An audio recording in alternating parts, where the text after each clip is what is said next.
morning from New York. I had a long day yesterday traveling to New York City from Calgary after a very joyful experience at the Seduction of Spirit course. But now I'm back in New York and continuing our discussion from readers of You Are the Universe, Discovering Your Cosmic Self and Why It Matters. The book is co-written with Minas Kafatos, a quantum physicist, cosmologist, and climate change expert. So thank you again for joining, and thank you for being here. Rishikesh Dixit is here as usual. Thank you, Rishikesh, for joining. Okay, so today's question is from Sushmita Barua. She's Assamese from Assam. I don't know where she lives though. And she says, I do not see much dialogue on or clarity on discussion around feelings influencing reality. Do feelings influence reality? There is a deeper dimension of reality, the tone of vibrational mood, so to speak, that is affected by feeling and emotions. We do overlook, judge, and reason to compensate for not having to feel, especially unpleasant, painful things. Any feeling or thoughts on that? Once again, do feelings influence that which we call reality? Okay, so first of all, thank you everyone for joining and wishing all these good wishes, sending all these good wishes my way and each other's way.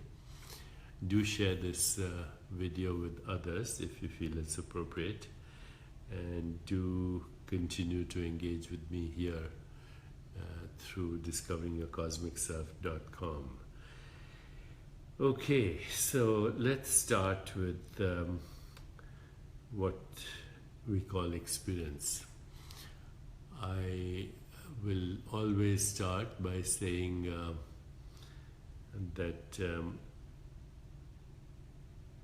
there is only consciousness. So what we perceive as reality is just a modified form of consciousness. I have to keep reinforcing that.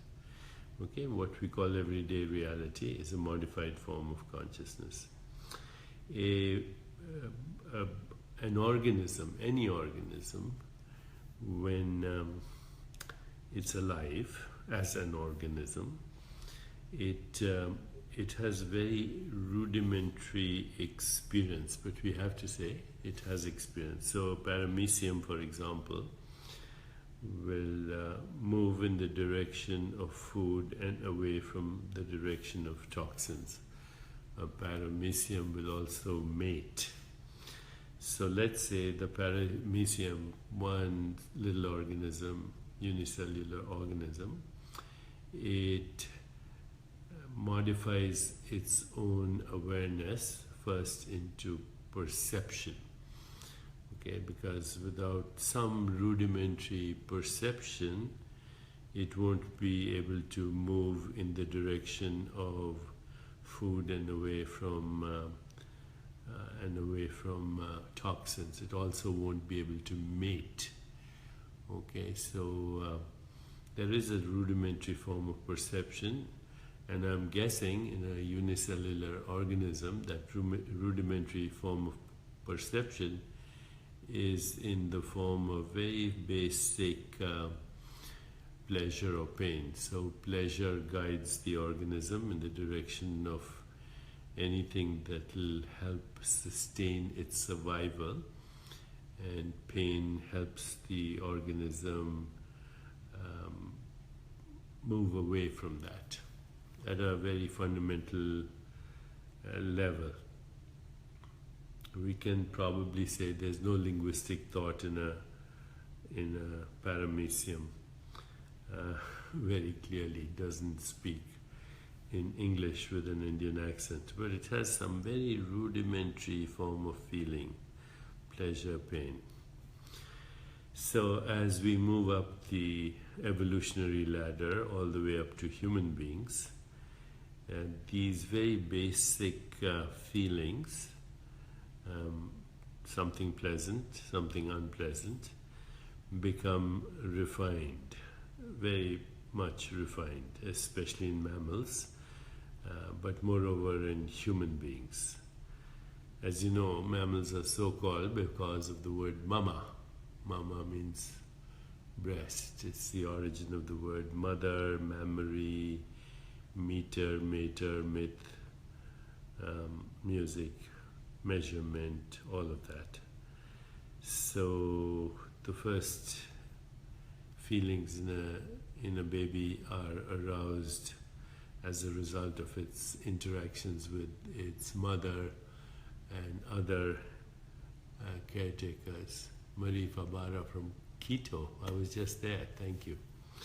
Okay, so these feelings, being connected obviously creates a feeling of joy and compassion, being connected with other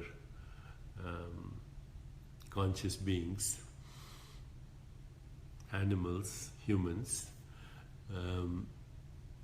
Being connected with other conscious beings does create the experience of joy, compassion, empathy, love, kindness, peace, equanimity, just delight. And being not connected creates fear. So what we call fear is actually not only the memory of pain, but the anticipation of pain in the future, because we were not connected. What we call anger definitely is the remembrance of pain. What we call hostility is the desire to get even. It's a very inflammatory emotion, very dangerous. But of course, it's the cause of all the inflammation in the world right now, from war to terrorism to social and economic injustice. And just see what's happening. Iraq and Mosul and Syria and the entire European continent, our own country. There's a lot of anger, resentment, hostility, which is inflammatory, and it actually leads ultimately to disease as well. And then, of course, when you direct pain at yourself, that's called guilt, and that guilt can lead to shame and guilt and fear and depression and hostility are all kind of connected to each other. Ultimately, the depletion of all that energy leads to depression, and I strongly believe that our emotional state influences our biology moment to moment. But it also influences our perception of what we call reality. So let me share with you what I think the sequence is. Sequence is being. Being by itself is at peace. Being by itself is just awareness. Being by itself is existence and awareness of existence. Being by itself is in a state of total equanimity, and being by itself is a state of spontaneous joy and creativity. As I've said many times before, this is the highest intelligence. But then the second level of existence is feeling, that which Shushmita is talking about. Feeling is very basic form of, is this experience pleasant or unpleasant? That's it. But then it gets refined. If it's pleasant, then it gets refined to all the things I've been talking as emotions. And if it's unpleasant, it's all the things I've been talking about as disconnect, which leads to inflammation. Okay, so that's the second level of existence. If being is the highest intelligence, then feeling love and compassion and empathy and joy and equanimity, which in the Eastern wisdom traditions are called divine emotions, is the second highest intelligence. The third highest level of intelligence is thought, but reflective thought, thought that engages in self-inquiry. And then the final level of intelligence is doing or action, but doing or action that comes from being, feeling, reflecting, and then doing. So conscious choice making. And all these are modifications of your own consciousness, because there's nothing else. All there is consciousness. And so they're intimately linked, okay? Very intimately linked. Being, feeling, thinking and reflecting, and then doing. But over here, what I did was, I skipped one aspect of existence, and that is that which we call experience. And that which we call experience is a result of a combination of being, feeling, thinking, and doing. And we call it perception. So perception is a modified form of awareness or consciousness. So your perception of what we call reality is actually the experience of reality. But it's not ultimate or fundamental reality. Ultimate or fundamental reality is the awareness, the consciousness that modifies itself as perception as well, therefore as experience. And yes, therefore, everyday reality is influenced by our feelings. Actually, what are feelings? In human beings, feelings are sensations in the body that are linked to thoughts in the mind. So, at the level of human experience, feelings are sensations in the body that are linked to thoughts in the mind. And these influence our experience of everyday reality. Is this situation dangerous? Is this relationship meaningful? Is there opportunity here? Everything that we do is a result of how we perceive reality. And so in the fight-flight response, we perceive reality as being dangerous. Environment is dangerous. In the reactive response, we see reality as controlled by ego identities in the reactive response.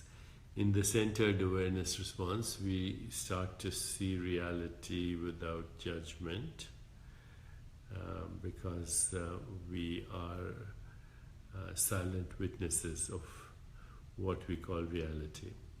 In the intuitive response, we see context, meaning, relationship, and a deeper relational intelligence that is guiding our experience of reality. In the creative response, we see reality subject to revision. We control it. Control is not a good word. We influence it. We influence our experience of it. In the higher guidance or archetypal response, we actually see reality as seen by sages and seers and prophets and shamans and healers. And in the sacred response, we see reality as the projection of the self. The whole entire universe is a projection of the self, because the self in its purity, the self of the individual, is also the self of the universe. So at every level of experience, at every level of awareness, reality is shifting. Reality is subject to revision because reality is a modified form of our own being. You want to change everyday reality, look within and then choose the reality. I've mentioned metacognition. Be aware of experience as you're having it, all experience, perceptual, the experience happening in mental space, the experience happening in the body, the experience happening in the world of relationship, even one at a time. That is mindfulness. But then also be aware of yourself consciously making choices, and then you're on your way to shifting reality in a more evolutionary and holistic direction, because there's no such thing as an unperceived reality. This is where all our scientists, physicalist scientists, are totally off, They're so influenced by the superstition of matter, but matter is just a word for a perceptual experience, and the perceptual experience is nothing other than a modification of our own self. Live always with a focus on divine emotions: love, compassion, joy, equanimity. 4 very fundamental divine emotions.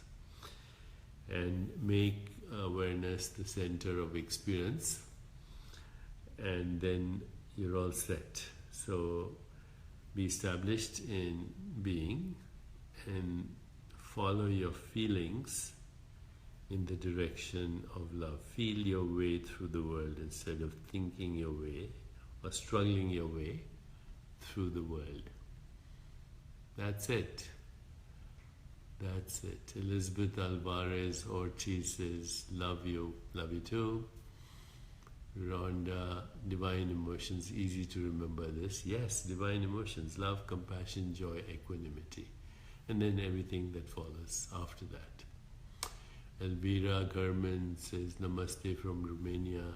Namaste. Susan Carmichael, thank you too. Maria from Lebanon, thank you. Michelle Gamble, thank you, Michelle. Amy Allison, thank you. Joanne Cooper says, I feel you. I feel you too, Joanne. Lauren, I study you. Oh, what did she say last night? I forget. Oh, it moved too fast. These things move so fast. Dixie Lee Carter, love from Arkansas. Love to you. David Dye, love from Gran Canaria. Same to you. Okay, this is it for today. We'll continue our conversation tomorrow. Reality is subject to revision. Remember that.